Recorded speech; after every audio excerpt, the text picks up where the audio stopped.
ان کا جو بڑا خاندان تھا وہ سب جمع ہو گئے گورنر ہاؤس پر آ کر کے انہوں نے حملہ کیا. کہا ہانی بن عروہ ہمیں چاہیے. عبید اللہ بن زیاد نے پھر مکاری کی. قاضی شریح جو اس وقت کے مشہور قاضی تھے ان کو بلایا اور کہا کہ ان لوگوں کو گواہی دو. قاضی کی گواہی سارے لوگ مانتے تھے. قاضی کہہ دے چاند ہے تو چاند ہے, قاضی کہے عید ہے تو عید ہے. کہا کہ تم سب کو کہہ دو کہ ہانی بن عروہ زندہ ہے اور قتل نہیں ہوا ہے, ان لوگوں کو منتشر کر دو. قاضی شریح حضرت ہانی بن عروہ کو دیکھنے کے لیے آئے. ان کی حالت بہت گمبھیر تھی. وہ آ کر کے باہر قاضی شریح نے اعلان کیا. ان کے دل میں نہیں تھا لیکن عبید اللہ بن زیاد کی سختیاں ایسی تھی کہ ان کے خاندان والوں سے کہا کہ ہانی بن عروہ محفوظ ہے, قتل نہیں ہوئے. قاضی کی گواہی سن کر کے سب منتشر ہو گئے, چلے گئے. کسی مصلحت کی بنا پر عبید اللہ بن زیاد نے ان کو گورنر ہاؤس میں رکھا ہے. یہ دھوکہ دیا ہے.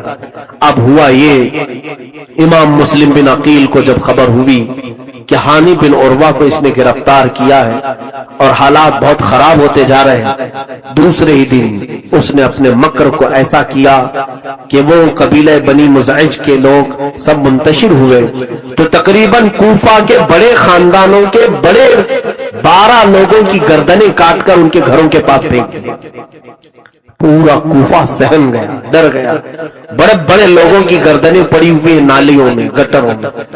خوف کا ماحول قائم کیا, یہ ڈر کا ماحول قائم کیا. سب گھروں میں دبک گئے. گھروں کے دروازے بند تھے, مارکیٹ بند تھی, چکے بند کر. کہیں یہ ہمارے گھر میں آئے تو آفت نہ آ جائے, ابن زیاد کی سختیاں ہمارے ساتھ نہ آ جائے.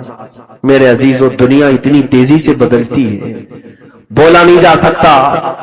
مطلب کے لوگ ہوتے ہیں, منہ پر تعریف کرنے والوں پر کبھی یقین نہ کرنا کہ یہ تمہاری موت تک ساتھ رہنے والے. یہاں لوگ بہت سارے منصب کے دوست ہوتے ہیں اور مال کے دوست ہوتے ہیں, مرتبوں کے دوست ہوتے ہیں. جہاں ایک گھر کی دیوار پر قد ہوں, میرا نام مسلم بن عقیل ہے. وہ عورت سہم گئی. کہا آپ کے چرچے تو میں نے بہت سنے ہیں, اہل بیت کا سایہ ہم پر ہو, میرے گھر آپ مہمان بن جائیں. اس خاتون نے امام مسلم بن عقیل کو اپنے گھر میں ٹھہرایا, اپنے گھر میں ٹھہرایا اور اس امام مسلم بن عقیل کو اس نے کھانا دیا, ان کی خوب خدمت کی. اس توآ نامی عورت کا بیٹا عیاش قسم کا تھا, شراب کا دلدادہ تھا. اس نے آ کر کے دیکھا کہ اس کے گھر میں امام مسلم بن عقیل ٹھہرے ہوئے تو جا کر کے کچھ جاسوسوں کو اس نے خبر پہنچائی. ابن زیاد تک خبر پہنچا دیا کہ میرے گھر میں امام مسلم بن عقیل ٹھہرے ہوئے.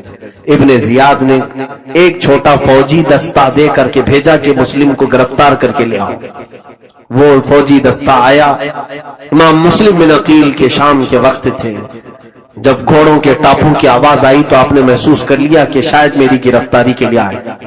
آپ تلوار اٹھائے اور باہر نکلے اور ان سے مقابلہ کرنے لگے. محمد بن اشعث نام کا ایک شخص تھا جس نے سب سے پہلے آپ پر تلوار ماری, آپ کے چہرے پر, جس کی وجہ سے آپ کا سامنے کا ہونٹ کٹ کر گر گیا. امام مسلم بن عقیل پر تلوار ماری کوفہ والوں. آپ نے پھر اپنی تلوار چلانی شروع کی تو ظاہر سی بات ہے کہ ہاشمی شیروں کا مقابلہ کون کر سکتا ہے. آپ کی تلوار ہوا میں ایسی لہرا رہی تھی کہ وہ ظالم بزدل خوف کے مارے تھر تھرانے لگے اور پھر چھت پر چڑھ کر کے پتھر برسانے لگے, یہاں تک کہ گھاس کو لپیٹ کر کے اس میں آگ لگا کر امام مسلم بن عقیل پر پھینکا جانے لگا. امام مسلم بن عقیل نے ان کا یہ بزدلانہ طریقہ دیکھا. اپنی تلوار سے کئی لوگوں کو انہوں نے زخمی کیا تھا تو سامنے آنے کی کوئی ہمت نہیں کر رہا تھا. آپ تھک ہار کر کے بیٹھے تو اس میں سے ایک ظالم نے کہا, اے مسلم, ہم امان دیتے ہیں آپ کو, ہماری امان میں آ جاؤ. آپ نے کہا تم اگر اپنی بات کے سچے ہو تو میں اپنی تلوار نیام میں رکھ لیتا ہوں.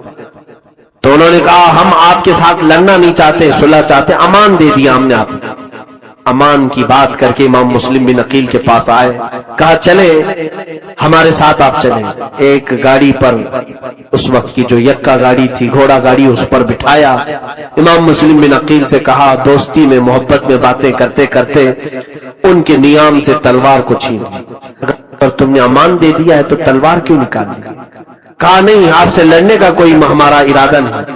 پھر دھیرے سے آپ کے دونوں ہاتھ اور پیر کو بھی باندھ دیا، اور اس حالت میں گورنر ہاؤس تک وہ لوگ لے کر کے آئے، جبکہ امام مسلم بن عقیل کو امان دے کر کے اپنے گھر لے جانے کی بات کرنے والے لوگ امام مسلم بن عقیل کو ابن زیاد کے گھر لے آئے۔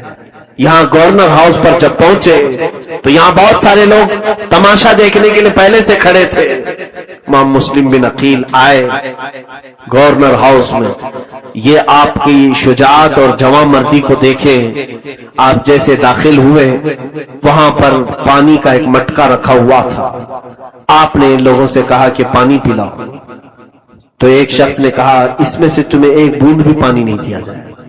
امام مسلم بن عقیل نے جب ان کا یہ رویہ دیکھا تو بہرحال ایک شخص وہاں پر بیٹھا ہوا تھا، بوڑھا شخص، اس نے لوگوں کو کوستے ہوئے کہا کہ اے لوگوں، دنیا کیا کہے گی کہ ایک گھونٹ پانی بھی نہ دو گے؟ تو بعض لوگوں نے اس بوڑھے کی آواز سن کر ایک کٹوری پانی لائے۔